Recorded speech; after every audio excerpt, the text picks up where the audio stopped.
مکتوب نمبر 65 معاویہ ہی کے نام۔ بسم اللہ الرحمن الرحیم۔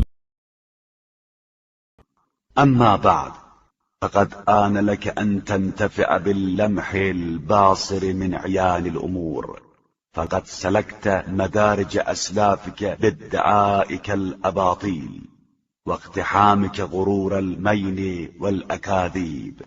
اما بعد، اب وقت آ گیا ہے کہ تم امور کا مشاہدہ کرنے کے بعد ان سے فائدہ اٹھا لو کہ تم نے باطل دعویٰ کرنے، جھوٹ اور غلط بیانی کے فریب میں کود پڑنے، وبانتحالك ما قد علا عنك وابتزازك لما قد اختزن دونك فرارا من الحق وجحودا لما هو ألزم لك من لحمك ودمك مما قد وعاه سمعك وملئ به صدرك۔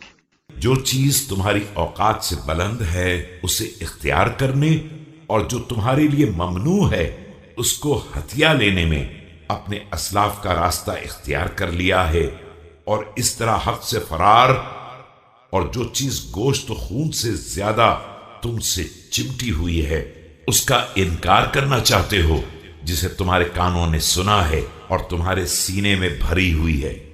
فماذا بعد الحق إلا الضلال المبين وبعد البيان إلا اللبس، فاحذر الشبهة واشتمالها على لبستها، فإن الفتنة طالما أغدفت جلابيبها وأخشت الأبصار ظلمتها۔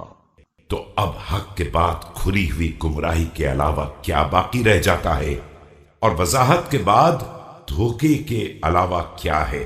لہذا شبہ اور اس کی دسیسہ کاری پر مشتمل ہونے سے ڈرو کہ فتنہ ایک مدت سے اپنے دامن پھیلائے ہوئے ہے، اور اس کی تاریکی نے آنکھوں کو اندھا بنا رکھا ہے۔